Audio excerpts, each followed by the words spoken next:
Uduasha city, where the sun is a mirror and the moon a shadow. 800 years ago, the gates of death were broken by the Emperor Immortal. The 5 key bearers, however, had already unlocked them and walked right through. It is in Uduasha city they dwell. Now, the ghost field breathes next to our reality, lit by the eternal flame of the well of Udu. It is a second skin, a place where thought and will struggle against gravity and light. In other places, the dead congregate in the ghost field, but in Uduasha, the well city, the hell city, they fall straight into the flames.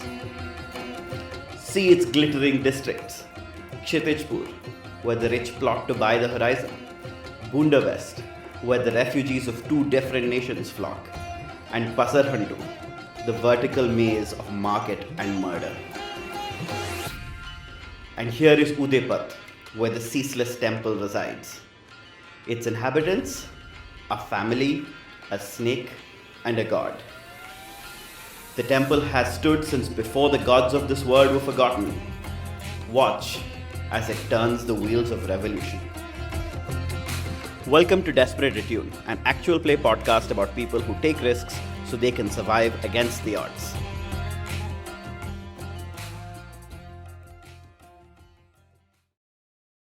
That's enough banter. That's enough camaraderie. Yes. Down to business. Time to become an adversarial GM. Yes, got it. Yes. Okay, so hi everyone, welcome back to Desperate Attune. Welcome back to our Gates in the Dark campaign, taking place in Uduasha, following the adventures of the Ceaseless Temple and its various devotees. In the last session, the Ceaseless Temple was strong-armed into attempting to obtain some kind of devices, some kind of machinery, very delicate glass things, one that the lawyer Hardil Subramaniam did and was unable to obtain at any price, it seems. And therefore, Hardil requested the Ceaseless Temple to acquire these on his behalf. While some of the information gathering last session went okay, I'm actually looking at the rolls from last session, and they are really bad. You rolled consort 4 times in a row, and you didn't roll a 6 once. So it's really quite something. I think that where we left off was you rolled 2 dice for engagement, but you had 0 dice. So the 6 that you rolled doesn't count, and instead you rolled a 3, which means you were in a desperate position to start off with. Before I describe exactly how we're starting off with that, what is exactly everyone's position? Or, like, where do you think each of you is going to be located while you try and pull this off?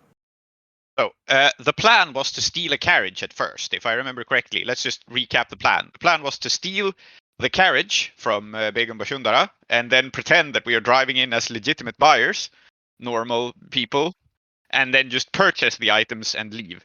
This is how we justified it as not really being stealing, but I mean, we're still stealing the carriage, but we're borrowing it. We'll return it later. And significantly, we were planning to just leave a check with Hardil's signature on it, presumably. Thus, Yes, clearly implicating him. we're paying for this. Hardil agreed that we are allowed to pay for this in his name, so we're gonna do that. Yes, he did. He did. He did. You're correct. I will also, actually, the other thing that I should do in the intro, which I forgot to do, is introduce all of our players. I'm Soumithri or Tree, and my players in some kind of order are Emma. I am here. Zoheb. Was that you saying my name, Tree? Yes, that was me saying your name so that you can say hi. All I heard was the consonant Z. Oh, Lord. I'm going to fiddle with the gain again. Is that not your name? Yes. Yes. Very good. Anyway, Zoheb. Hello. That's me. Prince. Hi. And Aadiyat. Yippee! Good luck to whoever is editing this episode. Anyway, you were going to steal a carriage, ride the carriage to the train station where the equipment is, somehow con your way into getting to the equipment so that you can steal it, and then leaving a check in Hardil's name because Hardil's client / boss Munna did try to buy it, but was rebuffed. Munna, That's why I thought we you're were stealing this. I thought we were buying this on behalf of Peter Samhorse. Yes, I'm so sorry, Mr. Peter Samhorse. I did forget that, like, in a moment of panic last week, I was like, I need to give this guy a name, and I picked Samhorse. I don't know why this happened, but I'm stuck His with middle it name now. his middle name is real name. yeah, Samhorse. That's his name. Fair enough. So, yeah. I guess you're stealing a carriage first. Yeah. So I think the point of entry, at least that I would suggest, is that Freya would put on like some sort of like I don't know if they have like actual uniforms, like the Udeput Development Commission or whatever, like Begum Bashundar's thing. But like I would be dressed the way that they'd be dressed, and with a big fake spirit gum mustache, and like a sort of like peaked cap, and I'd be walking towards the gate, kind of like with a clipboard. Okay. The workers don't exactly have a uniform. But I do think that, like, when Begum Bashundara is around, she berates them for not looking prim and proper as is required by the contract that they signed. And that is just like the cost of working for Begum Bashundara, because she does pay well, to be very fair to her. And I think that, like, a site that you're walking towards. Yeah, I'm going to roll lifestyle to see how prim and proper I can look. What are you trying to look like? 4. That's a 4. So yeah, there's no actual uniform, right? So I just want to look like I'm a serious person, striding forward with my big serious real mustache and my clipboard. Okay. Well, I mean, you in that case do look serious to some extent. Who wants to be beside me as we look serious? It can't be Abbas because I think that this might involve shaving and putting on something other than his like robes, like kurta and pajamas, and he's not going to do that. Where do you think I got the facial hair from?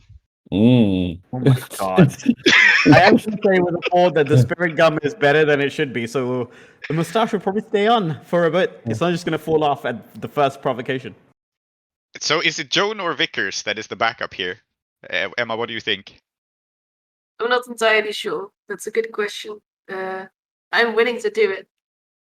Yeah, I think you two should do it. I think Vickers is supervising the scene from a rooftop in case something goes wrong. Excellent. Very good. Is the rest of your roof ball team here as well? Yes, I haven't brought them for the past couple of scores, but I think I have them around now. They're just kind of hanging out. Yeah, so you're definitely involving Augustus Khan in more crime. Oh yeah. Which is the one thing that, like, he shouldn't be doing. Great, fantastic. Yes, I mean, he's part of the team now, and to be clear, the roofball team is mostly here to keep people safe. So yeah, sure. Yeah, but like Morrison is sorry, I'm so sorry. Augustus has seen his fair share of adventures, so yes, he'll know what's up. Yes, he'll know what's up, but more importantly, he will approach them now as Augustus Khan, daring, daredevil, not as Morrison, petty thug. So it makes a world of difference. Correct. It really does, yeah. So I think you are approaching this site, which is, I think it was originally a tomb to like some like minor noble who spent a ton of money building himself this tomb, and then went and promptly died and got buried in it, and over the years kind of fallen into disrepair, and now it's like being transformed. But the way that Begum Bashundara is transforming this is that she is making the tomb the centerpiece of a modern art gallery. And you can see that like original architecture are being changed in order to like better suit the aesthetic of the kind of art that is going to exist in the space from now on. And definitely things are being painted over that should not be painted over.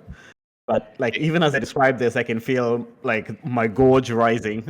So I'm gonna stop. I'm wondering now what Begum Bashundara's art style is. What kind of Yeah. modern art does she favor? Bad. Uh-huh. Yeah, so unfortunately, I was also this weekend at a literary festival that. Uh-huh. Oh man, I really hope nobody who is doing HLF is listening to this, but I don't care. It was They not probably very aren't. good. Mhm. Yeah, they're unlikely to be. It was kind of shit. So I will tell you what kind of art she favors, which is that in the Imperial Quarter, I think, and this is recent.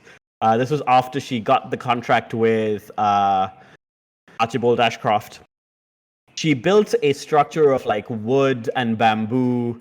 Hired the best carpenters and artisans in Uduasha, and it is a structure that defies explanation.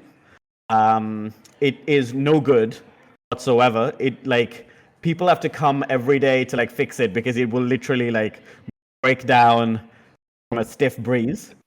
And yeah, people are encouraged to come in, and like there are instruments lying around, and people are encouraged to come in and play the instruments and make it like some kind of multi-sensory experience. And I'm definitely not talking about something that I may or may not have seen recently. But this sounds great. Like it's a building that like needs constant maintenance, so it's like constantly job creating. Yeah, indeed. But yeah, I think so. This space is kind of being set up for like things to hang from the ceiling in some form. It's being set up for like interactive pieces so that like you can play with them. I think some of the art form has already been kind of decided, so she's left very specific instructions, all this kind of thing. But it's not finished yet. The only thing that's missing is some sort of very bland slogan on the wall about how like sustainability is important or something. It completes the suite. Yeah, I think we do literally see a large pamphlet, large like a plaque on the site saying that this site is being built with the most modern discourses on how to dynamically engage with the local economy in a responsible fashion to make sure that we constantly provide jobs and so on. I see that we are going full on into attacking the GM. You are correct. Okay, cool. Uh-huh. So yeah, Joan and Freya, the two of you approach this structure. I think that like, as is the case with many modern developments even in our world today, most of the structure is kind of like fenced around with some kind of like, probably in Uduasha, painted wood. And there are definitely like a couple of people standing outside this structure, very bored but on the lookout for something to happen. And I think your desperate position here is that something does happen, which is that you see, Freya, the face of your rival. Yes. You see Constance Constable, Imperial Inspector recently of Duskwall, approaching with normally an inspector of this kind would have some backup. Someone, maybe a bodyguard. This one has nothing, and she is executing a parade perfect march. I will also say that Freya has never met this person in her life. She has no idea who this is. Okay, cool. Okay, great. Well, I mean, you will have to meet her now then. And you definitely recognize, by the way, an inspector. Like, this is bad enough news, right? It's not like, even if it was a different inspector, this would be bad news, right? Yeah. But you see her executing a parade perfect march, and she draws from her jacket a crisp, somehow unfolded, even inside her jacket, and the camera sees that it is a warrant. And I think that we see a brief flashback of Constance Constable discovering that Begum Bashundara has filed against the temple for embezzlement, like connecting that to rumors that the temple was maybe like had interfered with the Kingfisher Grotto, and like doing some police work and then realizing that Bashundara is definitely in some way connected to Freya. And today's the day that she happens to be checking this one out, but I think she's been actually like regularly visiting all of these sites because that's what you do when you're an inspector. You do what you need to do. And now everyone in the site is on very high alert because they can't say no to an inspector, but they're going to try and delay her as much as possible. This is fine, but like for the benefit of the viewer, like I'm just a little concerned that they'll be like, "Who's this? Why is they interested in Freya? Why are we talking about as though we know them?" Freya was a person of deep interest to both the imperial government and to the government of Uduasha.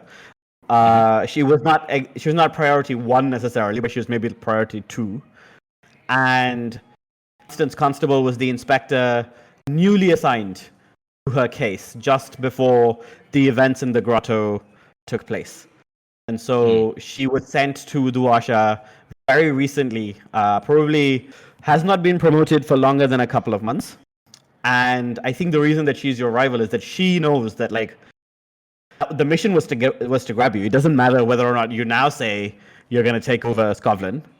That's her remit, and she's going to fulfill it. Fair enough. Okay, I can also tell that this is an inspector because they're wearing the uniform of the inspectors, which is a pinstripe black suit, a cane, and a bowler hat. Wow. That's what inspectors were? That's incredible. Okay. Oh no, it's not a cane, it's an umbrella. Sure, yes. So basically, the inspectors look a bit like Thompson and Thompson from Tintin. Yes. Is what you're saying. Yes. Not a bit. Yes. Exactly. Okay, Wonderful. great, fantastic. She also has a pair of very fine dueling pistols at her hips. I think these are probably her main weapons. But she's seen things, and she's probably confident in a wide manner of conflict. And you see her arguing with the people in front of the gate, insisting she must have access to the site, and insisting that she must be permitted to inspect anything and everything because she's got a warrant. She's like gone through all the procedures. Do this. And is the cart that we are trying to steal, like, are we expecting it to come through the gates, or are we also trying to get in? Well, I was expecting to get in, but now that there's constable trying to get in, I think I would not want to get in, and I don't know what to do. But the cart is on the inside, right? Just to clarify. So it is. Yeah. Yeah, so it is on the inside. The way that I imagine this is that it's not like you can't break into the place and not like you can't get the cart out. It is rather that because of like just sheer bad luck, the place is on high alert. There is someone here very interested in grabbing exactly one of you. In fact, the person who's approaching. Yeah. Although she's disguised, there's no way she would recognize Freya under that mustache. Oh, no way. Yeah, absolutely. Yeah. It's a fine disguise cut. Yes. I have one question about the carriage, just as a world building thing. In Uduasha, are the carriages pulled by goats, like they are in Duskfall, or like what sort of draft animals are used here? Oh, excellent question. This is the imperial quarter, so maybe it is a Duskfall, an Akoros standard carriage, but maybe it is also not. I don't know. Oh, is this also the imperial quarter? I thought it was not there. I know we have to get there, but I didn't know if we were at the imperial quarter already. I think that I don't think I specified exactly where this was. This could really be. This is the Udeput commission. Udeput Restoration Commission. Should be Udeput, I guess.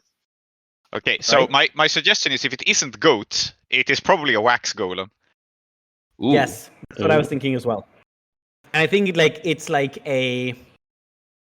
not a shape that like any of us would like naturally think of when we think of something pulling a carriage, because I imagine that this is a golem that is, you know how in James Cameron's Avatar films, all of the alien organisms are like six-legged? They are. And I think that in this case, the golem also has like kind of like 6 legs, thing that you could call like a front or a back. Rather, the way the internal mechanism works is that like it could just as easily move in either direction. And I think that's like a feature of like the way that these golems are made. Yeah, and I think you see like, or at least we see on camera that the cart is inside, and it's like probably not very far from the entrance, because again, the way that this kind of like construction will work is that like things will go in and come out, but like carts themselves will kind of like go into the gate, get unloaded, get loaded, and then leave. And then it's not very far, I don't think, but yeah. Okay. You know what? Constable wants to get in. That's fine. I have a clipboard. I look at Joan and say, "Oh, shall we just join the entourage of the inspector and wave our clipboards along and just kind of trail in her wake?" He So it's doesn't very have an reasonable. entourage. Well, she does now. Okay, cool. We are the entourage. Yeah. Yes. We'll just make sure to space ourselves a little bit so that like she doesn't see us, and then we just kind of be like we're with her. You could do it. The other thing I was thinking is maybe we do have an imperial inspector on Uluwashan territory, and so Abbas could go off on a rant and distract not this both? person. Yeah. Why not both? Yes. While the inspector is distracted by the rant, the inspector's staff will enter ahead of her while she's busy. Mm-hmm. All right. Really. Yep. Yeah, you can do this.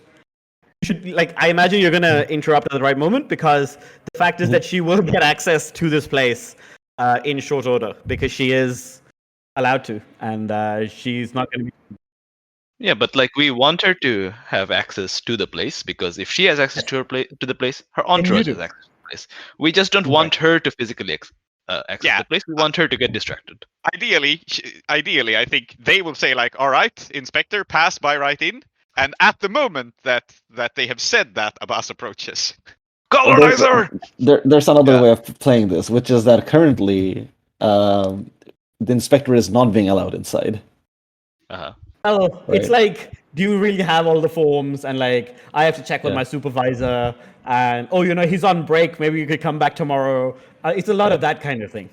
So They're not the really allowed to say no. But Yeah. that's So fine. the other way to play it would be for Abbas to help the inspector get inside. Sure. They're like, yes. "Oh, what's going on Absolutely. here?" No, I see, Inspector. All your papers are in order. I don't know what.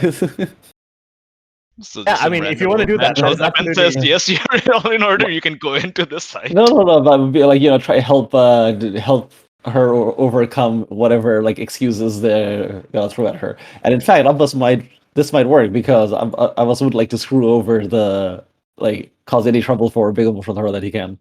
I see. Yes, So that is like true. just a All right. passing Okay. So Uduashan let's. gentleman.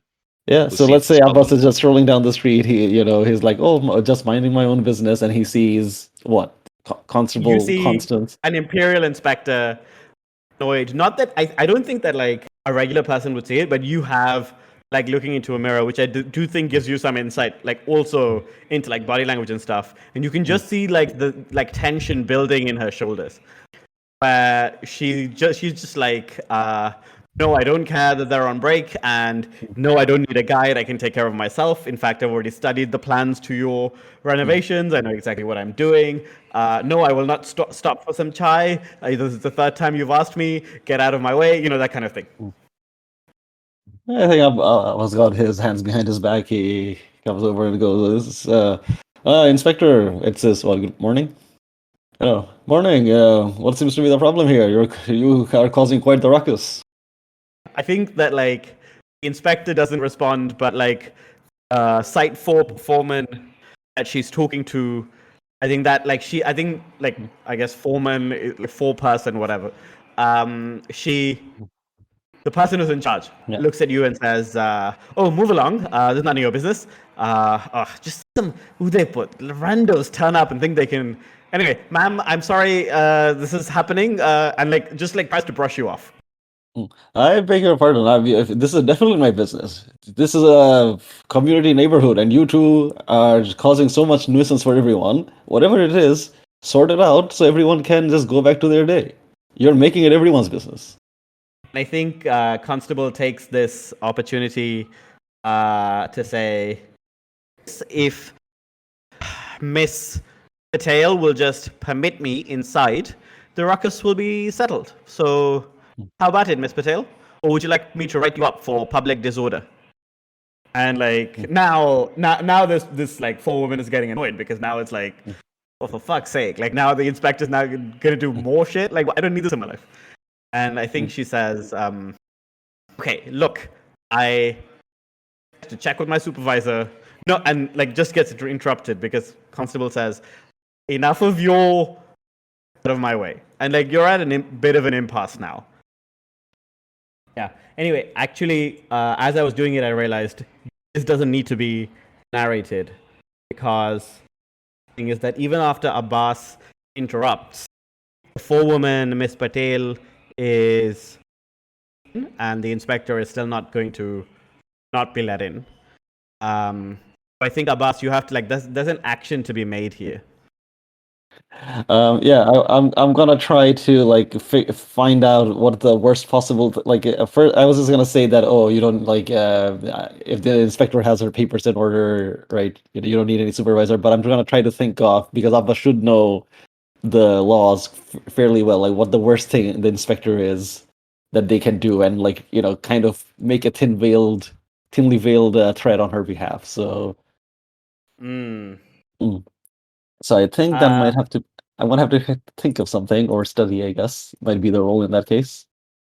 I think that like if you, I mean, you have planned this, or rather that like, no, I think like you could have like planned for something like this without a problem. So I think if you take like a one stress. Well, no, we know that actually Abbas is very well learned in the rando bureaucracy of Uduwasha, so I don't think it would be stress for you. How about you just roll study as a fortune to see like how good the specific thing you're trying to intervene with is. All right. And I think that okay, I was gonna offer you a devil's bargain. It's totally fine Oh. because it's a 1 in a 3. I think that like the 1 in a 3, you will get news that you don't like, or you remember something that you don't want to remember, which is when an inspector is involved, actually 99% of the bureaucracy doesn't matter. Because the law is whatever the inspector says it is.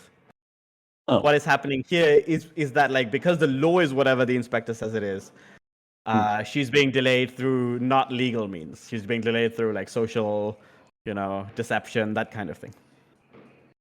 So when you said the law is whatever the inspector is, like if the inspector decides that she can just go in now, that she can.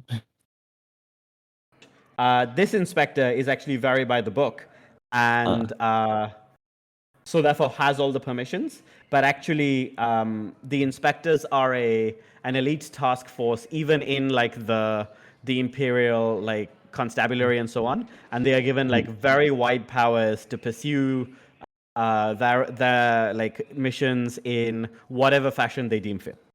But is she being like conscientious and being like, okay, if you don't let me in, I'm going to wait until you let me in? Yeah, pretty much what she's saying is, if you make me wait longer than necessary, then I will write you up for obstruction of justice. I will then add a charge of willfully lying to an officer, and like she's just going to like list out all of the crimes that they could be charged for, and she's going to be like, of all of these, do you want me to add more? And she's not even doing this as a threat. This is just a fact. Okay, so the problem with this cop is that they're not being abusive enough. Yeah, this should be extremely funny for Abbas because like I would imagine that if his impression of an inspector is like they have a warrant, they can just come into any old part of the empire, they can wander into an Which they can, tent, and which they can, but this one is choosing not to do.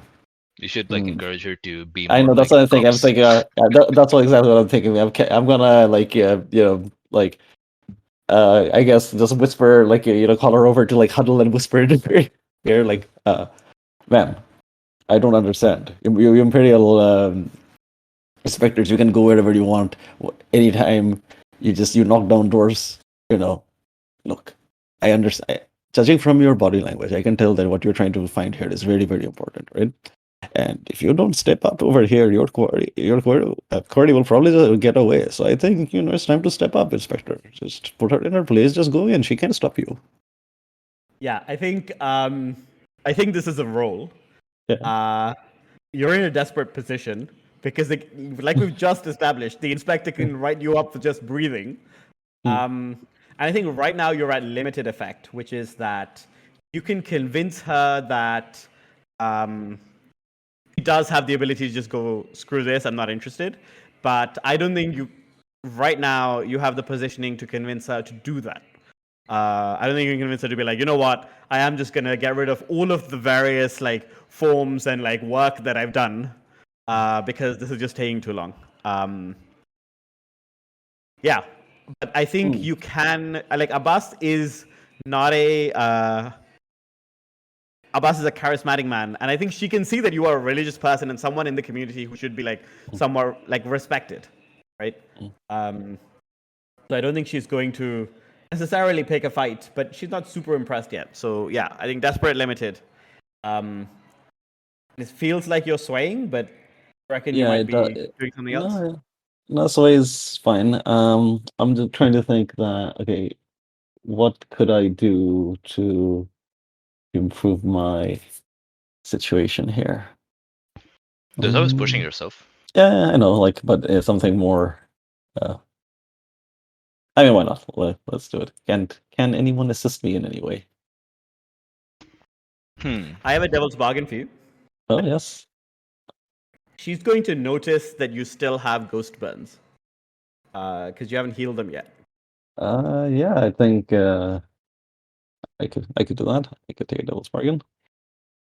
Yeah. And all right, so let's say push myself for better effect, and then I get an extra die on the. Right. I was also thinking that maybe, like, I mean, it doesn't really matter, like, mechanically, but or maybe it does, I don't know, if Abbas could appeal to her sense of duty that, Inspector, will you really be so negligent as to let this two-bit foreman stop you? But, I mean, that's just the sway rule, I think. I mean, I don't think it really changes anything. I don't know if this is a legitimate assist or how it'll change the fiction and so on. But like, if you were to name drop who you are, that you're with the Chakraborty, you're with the Ceaseless Temple, that's something that she knows, and you were just talking about like how her query might slip away, and her query is connected to the Ceaseless Temple. She knows that, right? Yes, she does. So one of the reasons that like actually the ghost burns are a devil's bargain is that the ghost burns are indicative of weird arcane stuff. So it was the first step on her connecting Abbas to the temple. But I don't think that it's an assist from you because it's not you. Like what are you taking the stress for? Do you know what I mean? Like what are you doing to help? Yeah, that's it. Nothing active, but more like I am the query. I mean, drawing attention to herself would, I think, put Spray in a more stressful situation. Like, I think that makes sense. But maybe you can do something other than just. I mean, like, what is it that you're doing in the narrative? Are you just going, "It's you"? Yeah, because then I won't be able to do my thing. No, I don't do anything. All right, you know what? Let's not. I think I know an assist that's connected to this actually. Oh, okay. And it's a Attune related assist because if you are giving the vibes of like there's supernatural stuff that you might want to know inside here. I think there must be electroplasm around that we can kind of attune to and cause it to like give a strange vibe, flicker or something. Okay. All right. And is there such? Well, in fact, the Begums, much of the Begums' construction now, again, post Archibald Ashcroft, are using Sparkcraft technology. Yeah. All right, there we go. It's modern. Yeah, so I guess I wave my hands unless Joan wanted to. You can do it as well. Yeah, but only one of us gets to assist. Yes, exactly. How would you do it? Sure. Very good. Right, it's done. Here we go. Ooh, that came in handy. Came in handy. Yeah, a 1, a 3, a 1, and a 5. This was a desperate position, by the way, so you should take XP. Yeah, I've done that.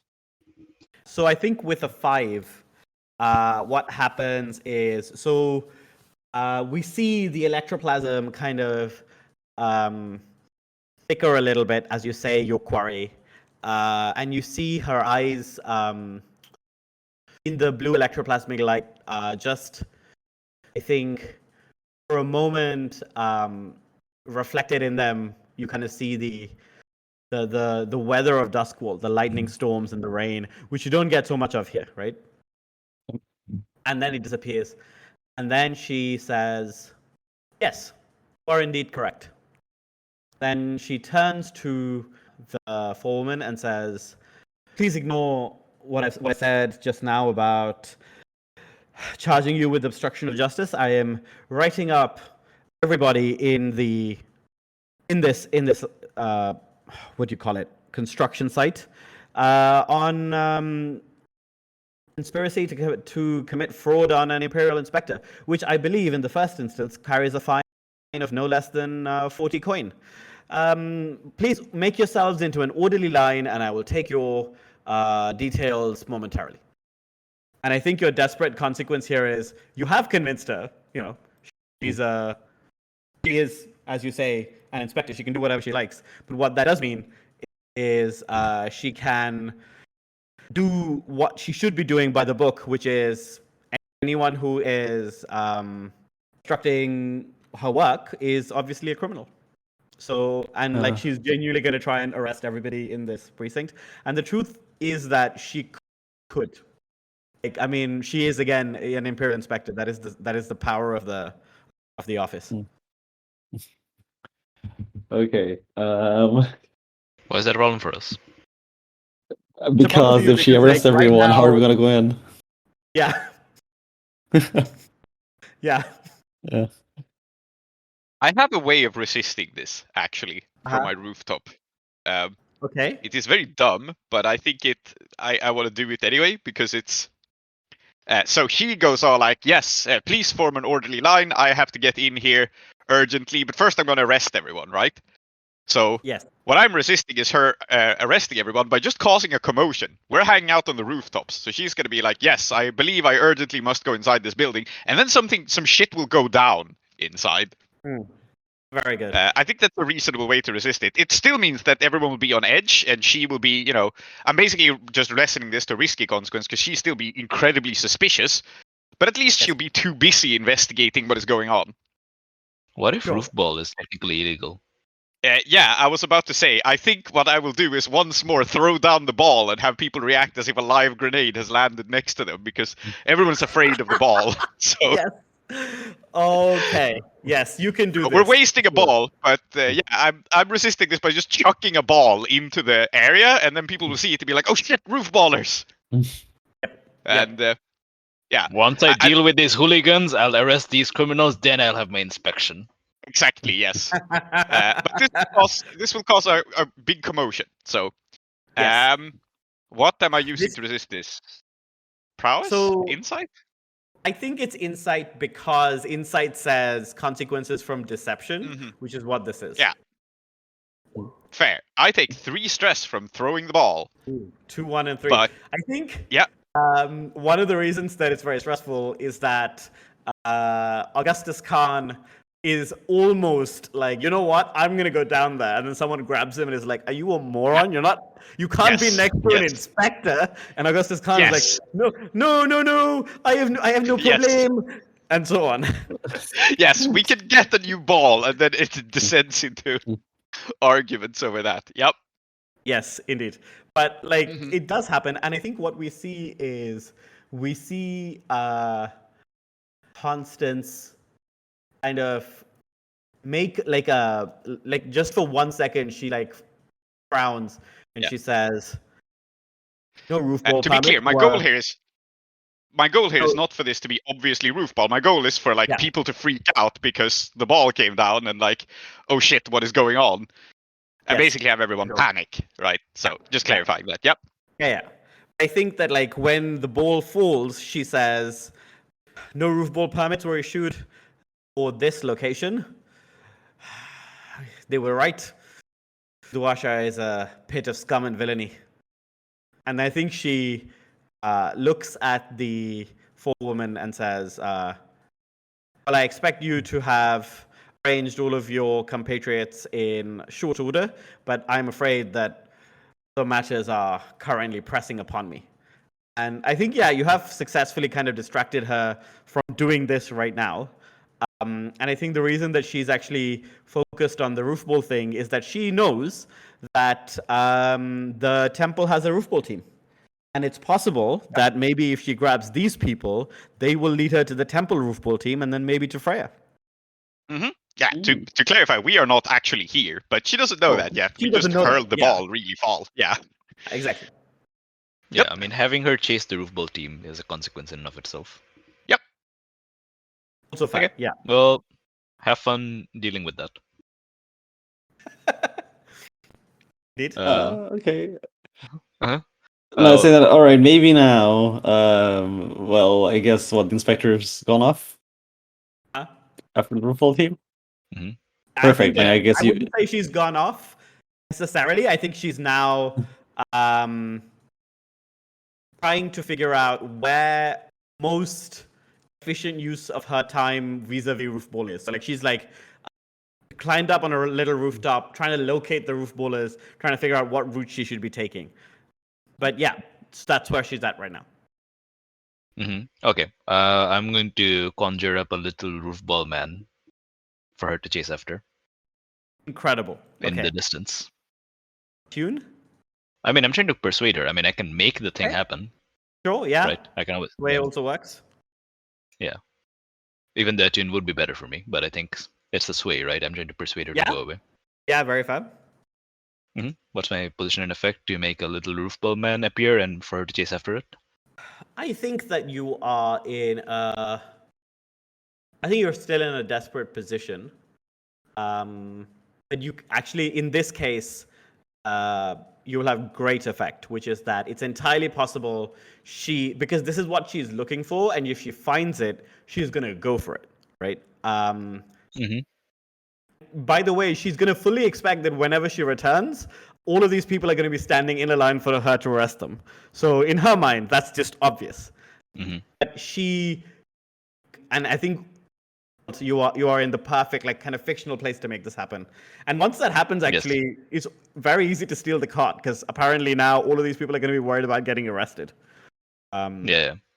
Okay. But yeah, so I think, So for the first thing that happens is that this costs me 4 stress. Oh lord. Okay. Because not only will a little roof ball man appear, the little roof ball man is going to bounce a roof ball. He's going to say something like "Come on and slam, welcome to the jam" or something like that. Oh my god! How long have you been sitting? And then he's going to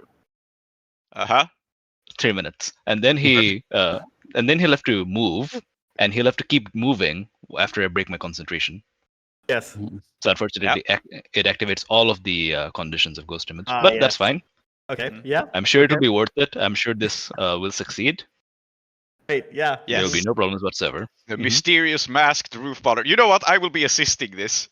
And the way I'm assisting this is it's kind of a flashback assist, but the assist is obviously this whole line of like "Come on and slam" and "Welcome to the jam." It was obviously invented by Augustus Khan, so you're like you're not evoking him precisely, but he has taught you a bunch of cheesy roof ball lines. Come on and say "Ela," the slam, and au revoir to the jam. Yes. Yeah. Yes. Absolutely. Oh lord. I really hope we don't have French listeners, by the way, because this is definitely a hate crime against French people at this point. But it's okay. The reason that this causes vicar stress is that Augustus Khan is incredibly annoying, but precisely because of this, you can conjure an incredibly annoying roof ball man. Yeah. So it's desperate. A devil's bargain for you. Yeah. Sorry, it's desperate. And what was the effect? Great. Standard? Oh, great. Great. Yeah. I think you would need great effect to get an inspector off your trail. Fair enough. But like you do have that. And I have a devil's bargain for you, which is that you have an elephant demon of literally deception and trickery interested in you. Right? Yeah. And this seems like the kind of deception and trickery that maybe a demon would exactly be tickled by. Do you want to start a clock for that? So I think that like I want to start a clock for something like the demon gains a foothold, a trunk hold. Like I'll think of a pun in a second. But I think currently the demon is not I think- in the present. It's somewhere in the future, but it could come into the Yeah. present. The clock just needs to be called the elephant in the room, obviously. Oh my That's- god. Elephant. Can't believe. I just. And this is the episode title as well. Yes, you are correct. I will tick it once. Excellent. At so 1, a 6, a 4, and a 4 with 4 dice. I think that like what happens is your illusion has like a couple of details that only like a student of Roof Ball would know to replicate, right? And like that's what really sells it. What do you think, like, when Constable's eyes kind of like land on this image, and then, you know, this guy goes, "Come on and slam, welcome to the jam," whatever it was that you said. Like, he does a little, like, flourish or something? Do you think that, like, that thing is where it's like, oh yeah, this guy is definitely one of those roof ballers that, like, work for the Angels? The ball kind of spins on the ground, and he's like balancing on a finger on top of the ball while his feet are up in the air. Wow. Excellent. Okay, Yeah. so we're known for breakdance now too? Okay. I think Augustus Khan is known for breakdance, and I think he's trying yes, to of make course. it a thing. Uh-huh. So Yes. definitely people know, and the new guy on your team is character with a capital C. Uh-huh. Yes. Mhm. But notably, this is an illusion, so it's not necessarily him. Oh, it's Like, not necessarily we have him. plausible deniability. Yes, Yeah. 100%. It just has those vibes, you know? Yeah, it just has those vibes, but it doesn't necessarily look like him. So I just want to point out that since you did generate a consequence here, it's not like it's absolutely and definitely us. No, it's not. Yeah, It just Yeah. could be. Yeah. I think Mm. Doesn't that have is the what kind of, romantic eye patch. yeah. And more to the point, he succeed. Like the thing he's doing, Augustus Khan can't actually do that. He keeps trying, and then he falls down, and then Yeah, he breaks the yeah, bone. That's why it's makes called sense. breakdancing. Yes, Makes very sense. good. And as Constable sees this in the distance, you see her kind of just crack her neck left, right, take a deep breath, and then just go off running across these roofs. And I presume at some point, like, you know, the illusion is going to like turn a corner and then disappear. But like, it's far enough that it's going to keep Constable occupied for a while. And even when it disappears, Constable's going to be bothering people to try and find it. So actually, with great effect right now, she's gone for a little bit. So like, I don't think that like you have really any other trouble here because it's chaos in this construction site. Hmm. Uh-huh. Excellent. I thought about it and I was like, who do we have that can drive something? I think maybe our best candidate is Joan. I'm not sure. Of course it is. Yeah, there's a real track. It's Yeah. possible. Yeah. So Alright. I think you should just walk in and like take the reins and drive out and just be like, yes, I was instructed to do this. Yeah, we just Mhm. walk in, we flash our clipboards. There's like I don't know, a library card that I flash as well. A library card, yes, very good. Uh-huh. No, I think what it is because you have to make this look Akarosi and official, right? I think it's like something that Vickers has written in her very neat and almost illegible handwriting. It's like a receipt, probably. Yeah. Yes. Good. I honestly Alright. don't think that like there is a role or a challenge here. I think like you've set everything up perfectly to be able to like get this out. Yeah, we just walk past these people who are like lining themselves up to get arrested. Well, I in fact think that what is happening is that some of them are lined up. Some of them are like having a conversation about what if we run away? Is she really going to know that it's us? And the forewoman is trying to get everybody to stop lining up because her theory is if nobody lines up, then they can't arrest any of us. This is incorrect. She will arrest every single one of you. But like, that is why there is chaos. That like there's a lot of Yeah, that's fine. So I think like you go in and you steal the carriage, and it's a couple of minutes before anybody realizes, and by then you're around the corner. All right, spotlight Dijon. Yeah. So what does this carriage look like? Is it or how is it driven? Is it like you get on the reins, or is it Oh, I think it's got does it like have I think it's got like a little chunky panel because you are just Right. like interacting with the golem, the wax golem. Now I'm Mhm. wondering, maybe this isn't a carriage at all. If this is pulled by like a six-legged wax golem thing, maybe it's not so much a carriage as it's just a house on the back of a six-legged golem. Yeah, Like, it's a palanquin. maybe it's just some sort of freaky yeah, walking craft. absolutely. Yes, you know what? You're right. It's A not miniature Howl's Moving Castle. Okay, so it's just like a little house with six legs that has some sort of. I don't know how waxwork golems are commanded. I don't think they would have like modern tech-looking panels, right? Because this is an No. ancient art. Yeah, so I think Did you like include? has like when I think of like chunky panels, I'm thinking of like something like carved out of like stone that is like hooked up to the internals of this golem. No, I don't think it's like necessarily buttons that you push. It's probably more like some kind of like applying pressure to different parts of like the thing to make it go different places. And I What if suspect it's like there's these kind of like waxed threads that you have to pull on with your fingers like you're a puppeteer? ooh, Yeah. that's really good. Yeah, very cool. Yes, absolutely. Like you probably don't need to be like a very experienced puppeteer to like operate this, but like if you were a good one, then like you could get like use out of this that like would be incredibly efficient and fast and so on. It's like Candlewick. Exactly. Absolutely, yeah. So I guess you're making your way to the train station. Yes.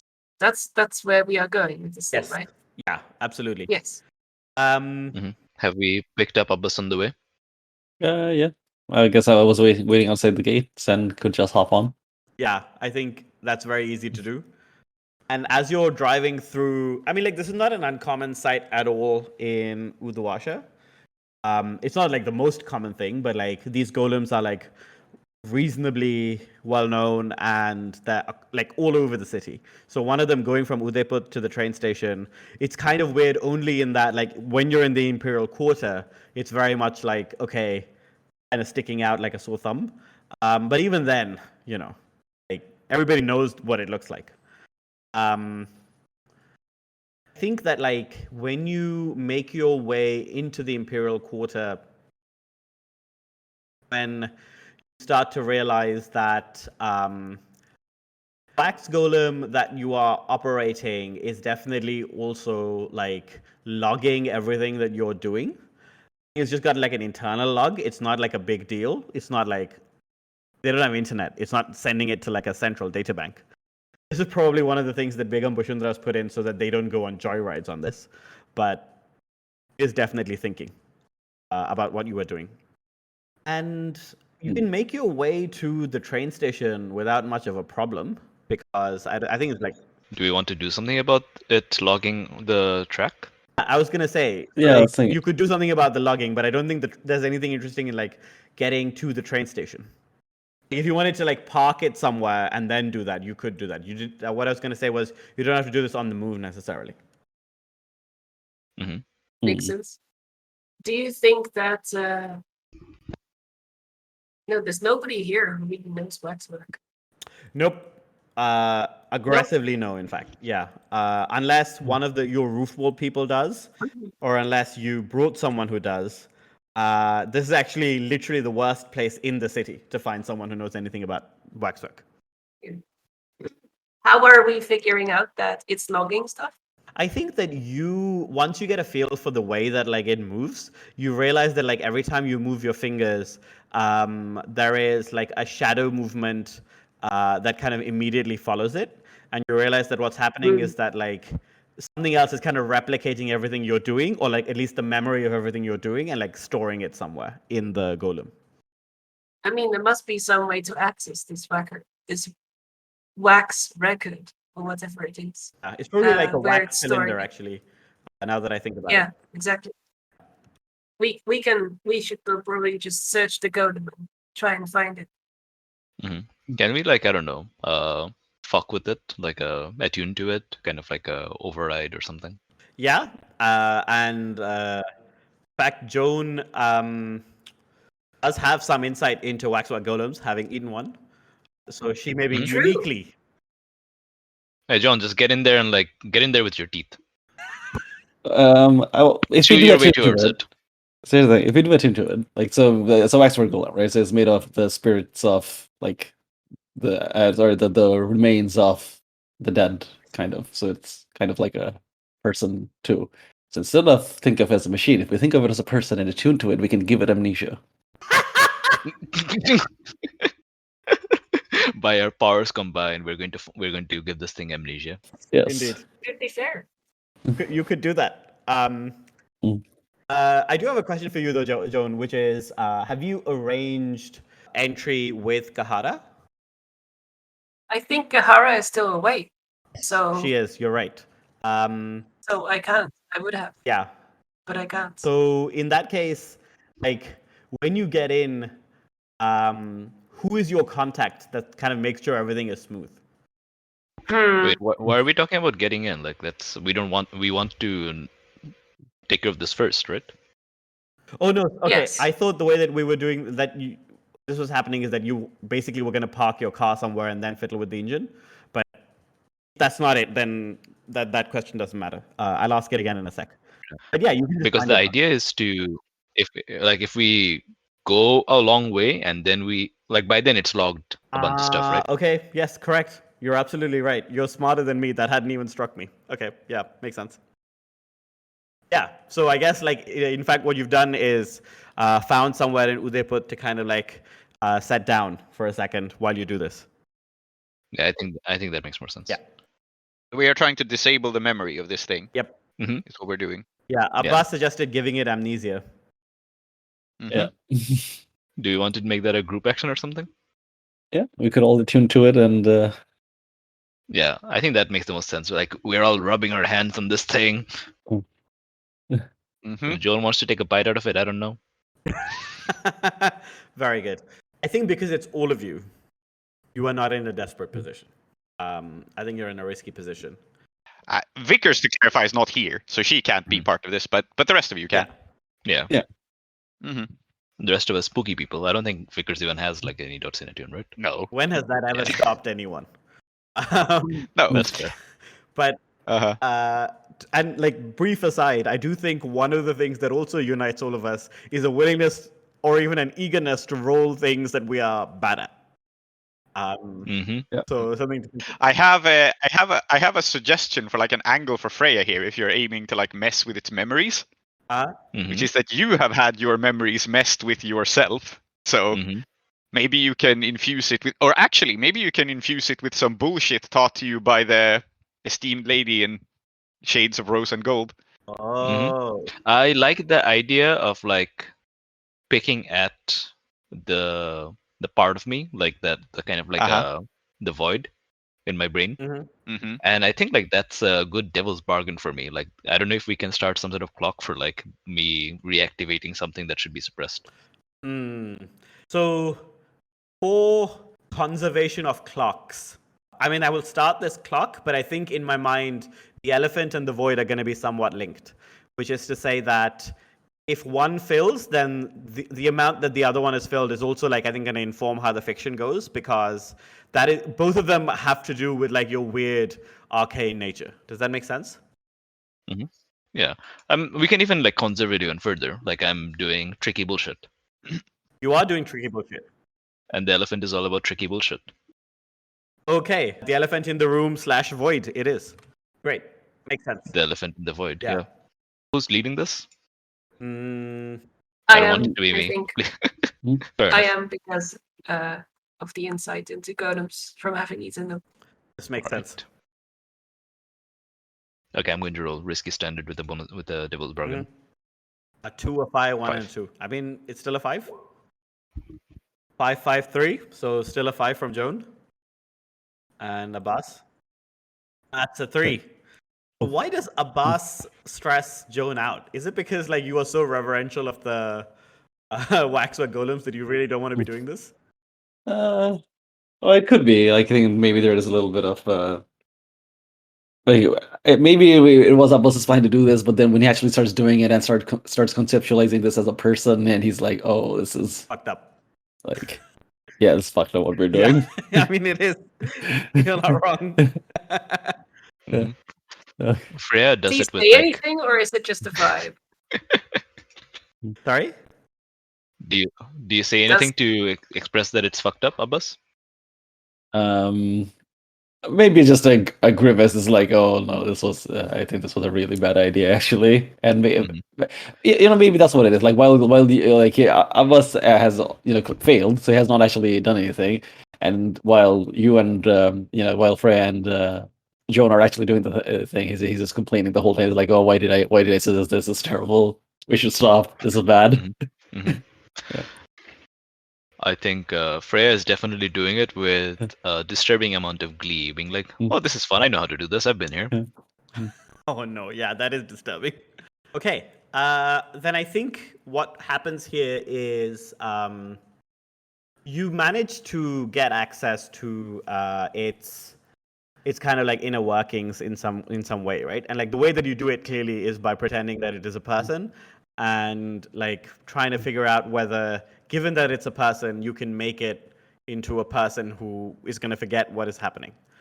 But I think your risky consequence here is that as you fiddle with it, and especially Joan, I think that like this is probably maybe like a tick on your clock for Joan changes her mind about golems, which is I think you realize that maybe it is the case that they are really kind of like people, and they're not really like people. They're more like what happens when people exist like in a kind of weird group consciousness where none of them are really have any individuality, but there's some humanity in there, right?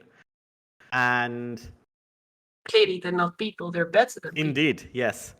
Oh, excellent. Yes, you are correct. I think the risky consequence is each of you realizes that this is a superior state of being in some ways, because when you fiddle around with it, you actually see that like the wax golem, in whatever way that it has consciousness, like gains a deep satisfaction, a deep joy from doing what it is designed to do.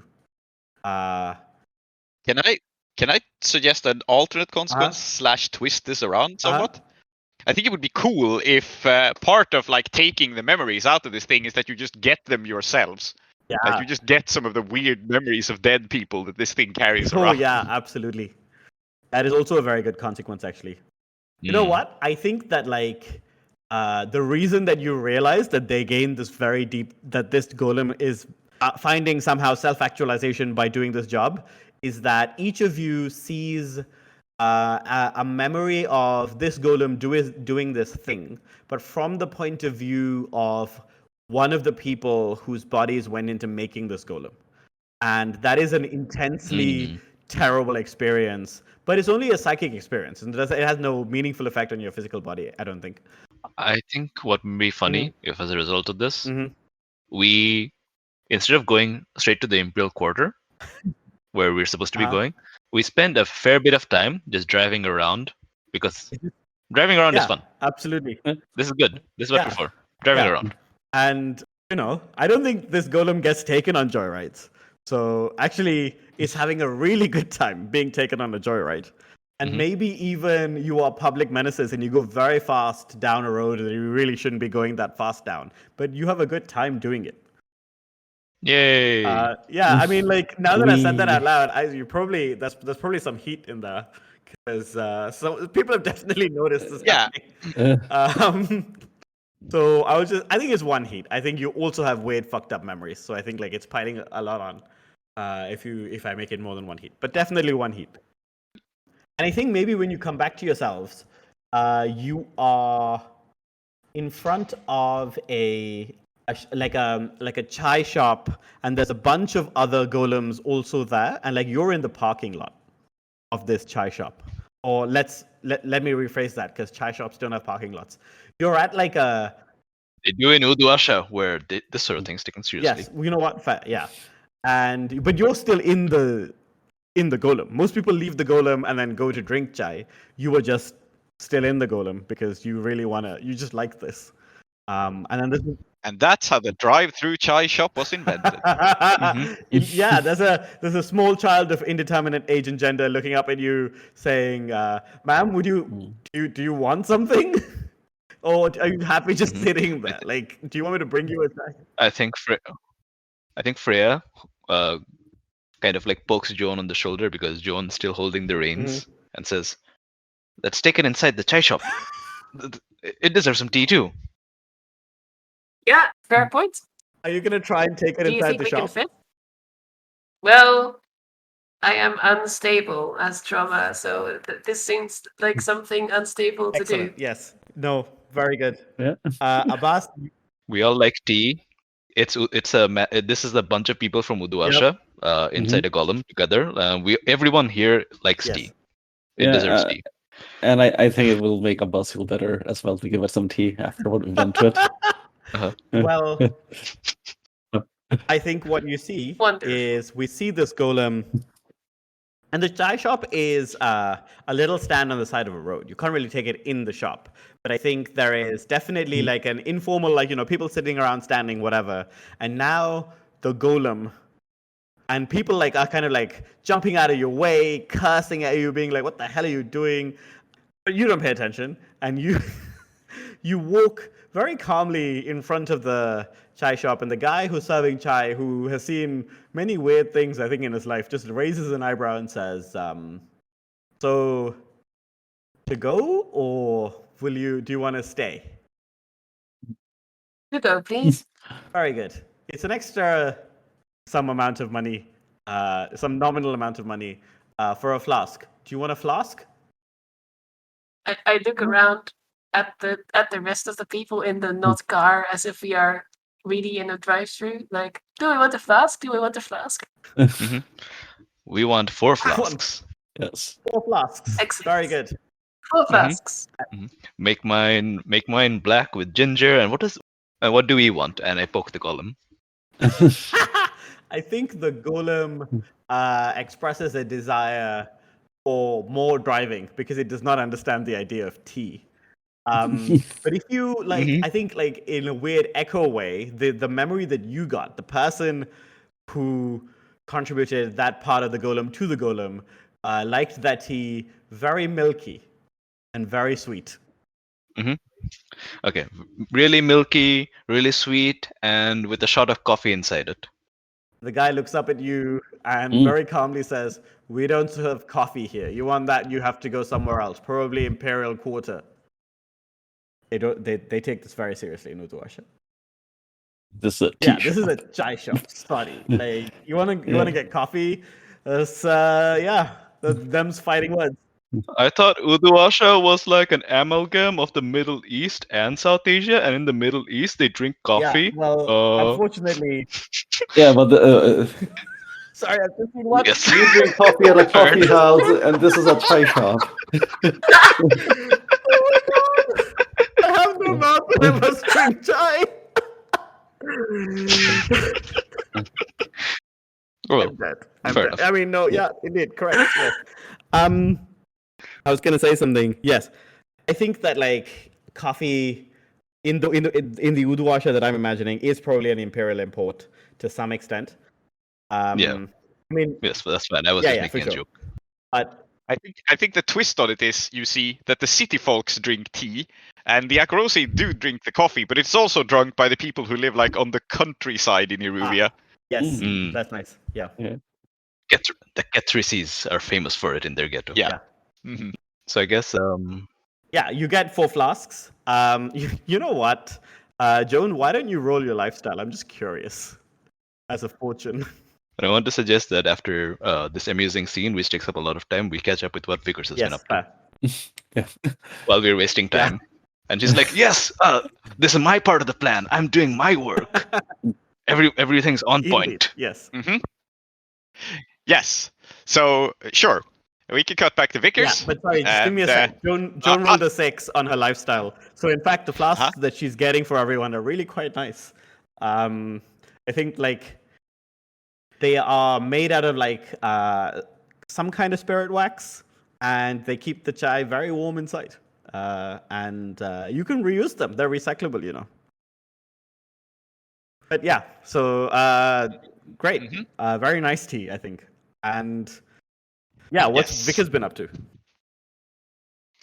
So I have marked subterfuge supplies as Vickers is waiting for the others to go through with the plan, and she is at the railroad with herself and her crew, obviously dressed up as, again, Begum Bashundara's people don't have uniforms. So we have done our best to look like the people who would, the carriage is there for officiality. But you still need a team to like load up all the products, because as I understood, it's quite a lot of it is stuff quite a lot of that stuff, we're taking. Yeah, so we are there as the carrier team, which means that Vickers has lined up her roofball team, who are like undisciplined thugs, so they're not the best at this sort of job, but it's keeping it together. So we have lined up and are waiting outside the place as, and let's be clear, this is, Uduasha is not the most organized place, so people waiting around for their boss to show up is pretty commonplace, I think. So we are basically playing the role of like, we're working for someone important and they haven't showed up yet, so we're loitering. Right. Yeah. I say we're playing that role. It's kind of just what the team is doing, but it doesn't look too out of place. Yes. Because, and so what we will see is Vickers herself, who has not changed her clothes very much. But who has adapted with her subterfuge supplies the persona of like an organizer of these people. I think largely by donning a hat. Yes, as we know, hats do confer In fact, it is authority. Yes, in fact, it is a top hat. Excellent. It doesn't match the rest of what she's wearing, but it's a top hat because it marks her as a person of importance. Good. We see Augustus Khan see you and say, Madame, you look resplendent. Truly a vision. Oh, yes, right. Now, everyone, we must also get in character. That reminds me. Augustus, in this very moment, we are not distinguished roofball team. I know that will be difficult for everyone, but we are rather ordinary workers here to carry out some wares. And so I would like everyone to adopt their best rustic accent. If you please. I think you see Augustus genuinely flinch back, and he says, but Madame Vic, Madame, we can never be ordinary. We are the angels of death. You're quite right. All right, forget the rustic accent. We are now carriers of goods and also mimes. Okay, I think, Is this like a gambit to get him to shut up? Yes. He salutes and then turns around and somehow conveys, using his hands, because I don't think he speaks sign language, but nevertheless conveys to all of the roofball team that they better shut up, better do a really good impression of a mime, or he will throttle them and make them mimes. Yes, perfect. We are. This is all according to the plan, and so to really embrace this part of the disguise that makes perfect sense, Vickers will spontaneously arrange a mime performance outside the railroad for tips. Okay. We're street performers and also the carrying team. This seems like a command to make your the crew roofball do team is something. not any good at this. Yeah, either. they will roll 0 dice here, Yes, to be clear. they are complete garbage at this. I don't even think this is a group action. Okay. I think it's just command to like get them to behave. Very reasonable. Okay. Yeah. Let's say this is risky standard. What is your goal here? Is it just to distract people, or is it to like establish your cover? My goal is to establish my cover. Okay. Of you can do this. Workers who have side gigs as mimes. You know what? Yes. You can do this, and the risk is there are some people here who are amused by how terrible you are and would like you to keep performing and will not permit you to leave and do your other job. Absolutely. Yes, I just think the only reason I need to make this an action is that we're waiting for people. Otherwise, we could just show up and do the work. But now we need a cover identity. 100%, so yeah. So yeah, risky standard command. Okay, excellent. Do I want the devil's bargain or something? I think that maybe You know what? Sure. Here's the devil's bargain. I will say that like you will lose some of your team to the art of mimery because they just enjoy it so much. This is a terrible devil's bargain, and I will not very take bad. it. Yeah, yeah. But I was like, what would the risk be? And I was like, yeah. Oh, great. Yes, no, I rolled risky stat at a 1, a 3, and a 6. Yeah. It turns out that we are. It turns out that we are mediocre Yes, mimes. you are not so bad. We're not so bad that Yeah. we attract. Yeah, we're not so bad that it's so Yeah. bad it's good. And so blows out our brief candle. I named the disciples of the ceaseless temple thus, with both their given names and taken. Soumithri, called Tree. Zoheb, called Klow. Prince, Emma, and Aadiyat, called Soap. Intro music, Jalandhar by Kevin MacLeod. Outro music in Keeravani Ragam by Srinivas. Blades in the Dark by John Harper and Evil Hat Productions. Iruvian playbooks by Johnstone Metzger. Follow us at Desperate Attune on Twitter or email us at desperateattune@gmail.com. Support us at kofi.com/desperateattune.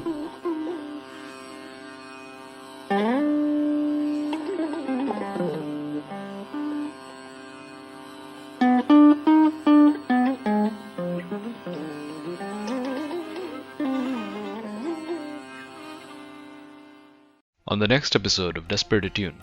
Yeah, now that they're distracted in a path, I Yeah. can like kind of sneak at both of them without Exactly. the other noticing.